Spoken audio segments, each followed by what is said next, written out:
Hey guys, it's Vignesh from Brevity. Today we are going to learn how to steal.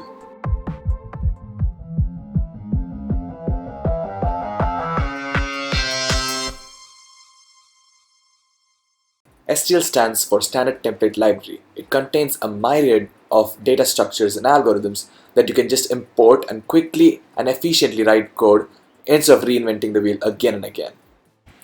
Today we are going to familiarize ourselves with these data structures provided by the STL. Before we begin, I'd like to make it very clear that there is no need to memorize all of the syntax in one go. Like any other art form, you'll build a general intuition as we proceed. So concentrate and understand the purpose of each of these data structures. Let's start with the most simplest data structure provided by the STL. Pairs. Pairs is a complex and technical way of saying a couple of things. Pairs have a very simple API and simple functionality too. Their true power is only seen when used along with other data structures like vectors or priority queues, which we'll get into soon. If you see this example, you can make out that pairs can contain two different data types or two same data type. There is two ways to initialize this using the makePair function, where you pass two arguments and then it will return a pair, or you can use the curly brace notation which is introduced with the modern C++. You can also have pairs of pairs where one of the element is a pair and the other might be a primitive data type or another pair or anything else. So to access the first element in a pair, you use the .first method, and to access the second method, you use .second. And in the case of nested pairs, you can also use .second, .first, .second, and so on. Vectors are the STL abstraction of an array. Vectors is going to be the longest explanation in this video, and I really encourage you to hold on. It's like that awkward conversation that you have with your aunt who won't stop bringing up your weight issues.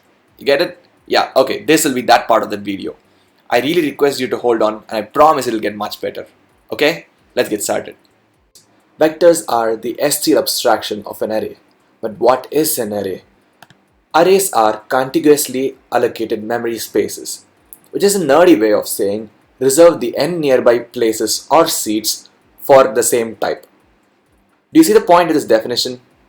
You need to specify n's value before the space is allocated, and then you can start utilizing the space. But what if you want to reduce the size or increase the size of it? This is possible with vectors. But how? Using exponential allocation. But what is exponential allocation? The logic is very simple. Every time the allocated memory runs out, that is, has been used up, and you want more, you exponentially allocate more memory than what was allocated the previous time. Let's demonstrate that with an example. Initially, assume the vector is empty. When we add an element to the end of the vector, that is, the pushback operation, the allocated memory has run out. So for the next pushback, what the compiler does is, it resizes and allocates twice the size of what it had before. That is, now a memory segment with two memory spaces is allocated and the element is pushed back. Now when we call the pushback again, the compiler has run out of space, so it allocates 4 memory spaces and copies the content from the previous one to the current one, and now pushes back again. Similarly, it will go on for 2, 4, 8, 16. As you can observe, the allocation is exponential, and the number of times the resize is called is logarithmic. As you can see, only when a resize occurs, data is copied from old location to new location one by one. At all other times, the element is quickly inserted to the back of the vector. Hence, pushback is said to be amortized to constant time complexity. It simply means the time complexity is O of 1 on an average. Amortize means average. All vectors provide the following dot methods. Dot begin and dot end are special methods that return iterators to the first and a special last element respectively. Dot end returns a special last element, that is, the element of the vector does not contain a value, but it just marks the end of the container. Okay? And then dot next returns the size, that is the number of elements that the vector currently holds. Dot front will return the first element in the vector. Dot back will return the last element, the actual last value that is present inside the vector. And as we have described, pushback. Popback is just the opposite. It only reduces the size from last by 1, removes the last element. And insert. The functioning of insert is interesting. That is, when you provide the position, let's say you want to insert an element at the first index, what happens is all the values and data from the first element is moved one step towards the right, and then the given value is inserted at the first index. So this operation's complexity is O of n, because in the worst case you will move all the n elements that is present in the vector one step towards the right and then insert the value into it. Dot erase is similar to dot insert but in the opposite direction. That is, if you want to remove the element at the first index, what happens is all the elements from the second index are moved one step backward. That is, the second index element goes to the first index, third index element goes to second index, and so on till the end of the array. Hence, the element at that position is removed. The time complexity of this method is also O of n. Hence, use it carefully. Vectors can be initialized the same way as pairs using curly brace notation. Pushback adds an element to the end of the vector. Insert requires a pointer or an iterator. Hence, we give vector.begin along with the index where you want the element to be inserted. Now, this is an important and frequently used part. This is called range-based iteration or range-based for loops. When we use the keyword auto, the compiler automatically derives the data type of I to be an int, hence making it easier for us to use inside the code. The next important section is this, 2D vectors or matrix. It is a vector of vectors. Each of the inner vectors hold one row of data, while the outer vector holds a collection of all these rows. You can initialize the default value for this matrix by replacing this 0. Here we can again use the similar range-based iteration to print out the entire matrix.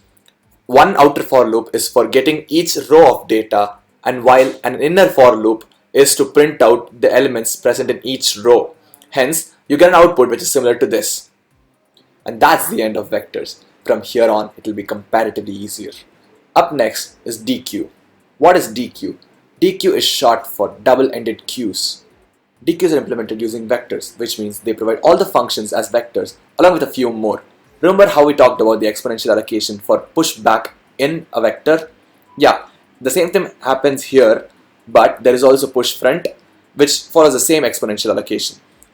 There is also pop front, push back, pop back, all of it. It also provides random access just like vectors. Random access means that when you give an index, it gives back the element very quickly. The code demonstrates the same. You can use it exactly like a vector, but you have push front and pop front extra, which is comparatively faster. List has the same functionality and API as a DQ, but it lacks random access because it is implemented using doubly linked list. What is a doubly linked list?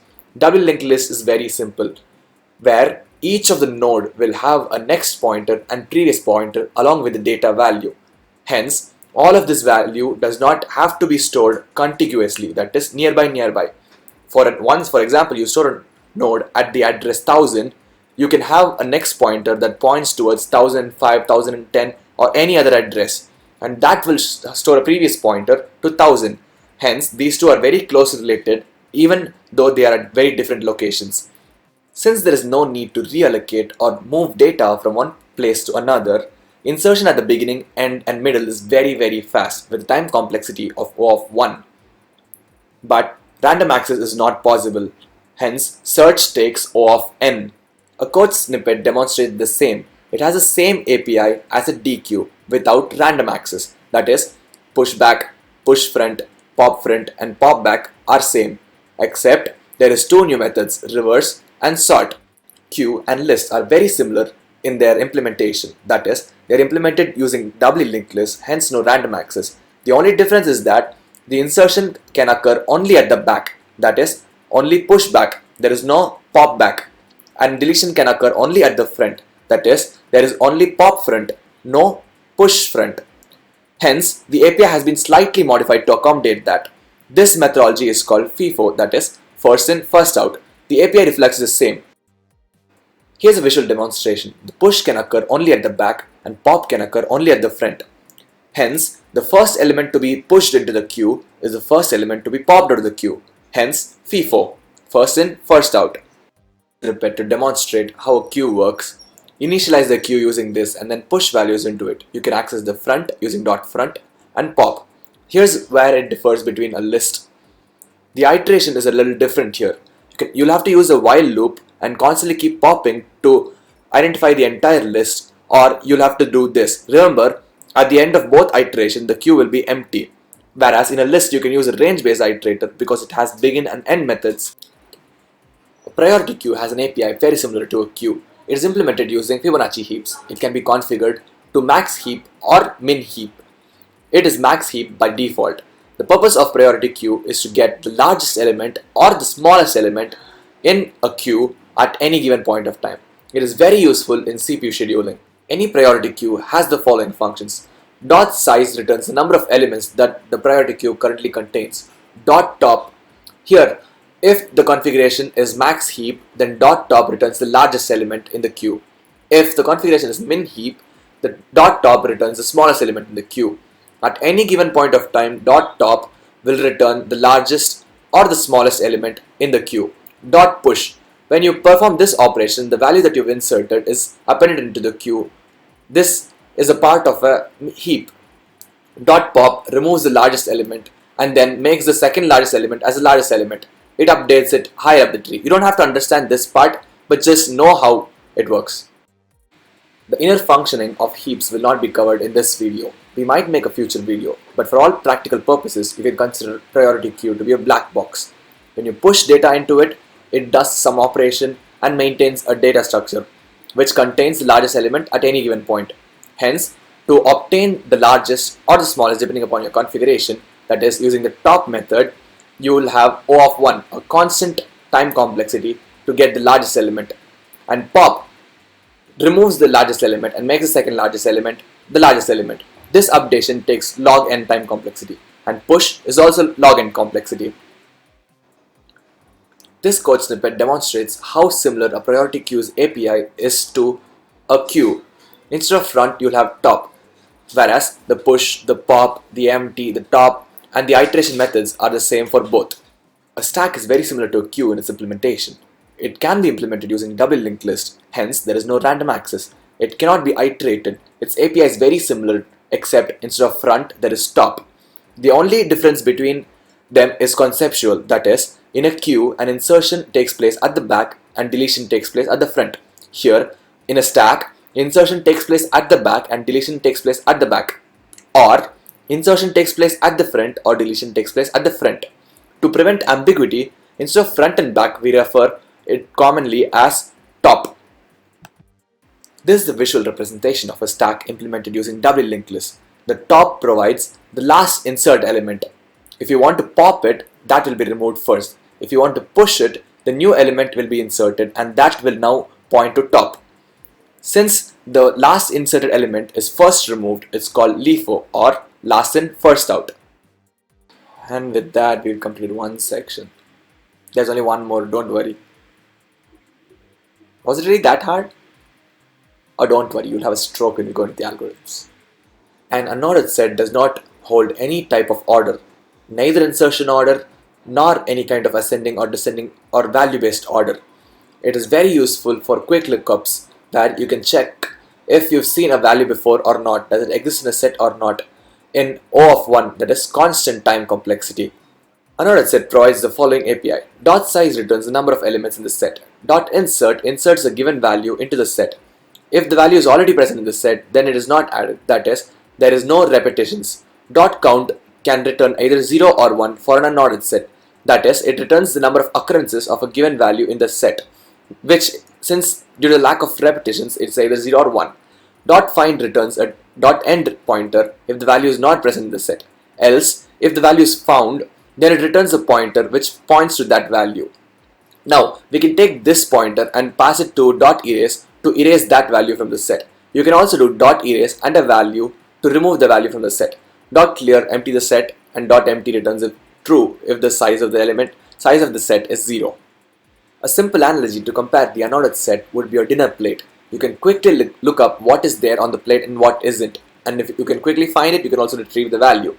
Unordered sets are implemented using hash tables, hence the lookup, that is search, insertion and deletion, all of them can be amortized, that is averaged to O of 1.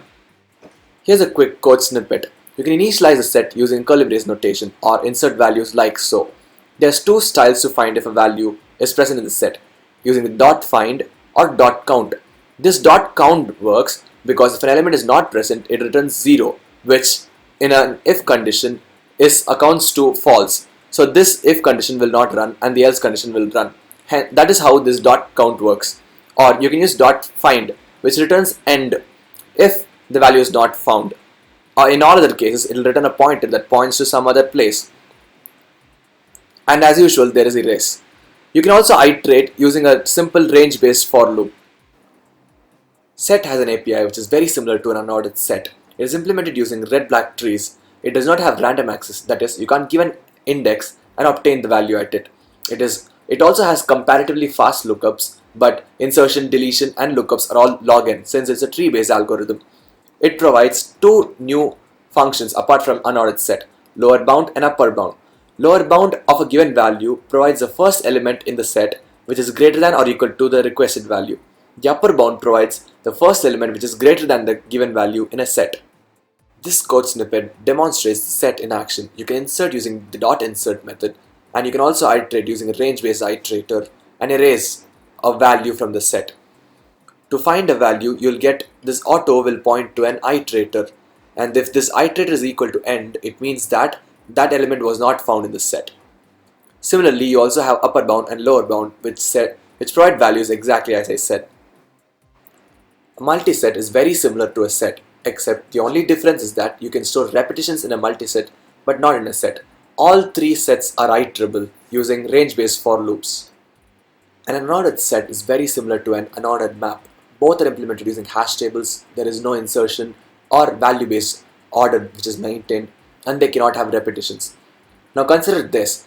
Each element in an unordered set has to be unique, right? Now, what if each of this element is associated with a value? Hence, the element will now be called a key value pair. That is exactly an unordered set. There is one key, and this key is always unique in an unordered map, and there is a corresponding value for each key.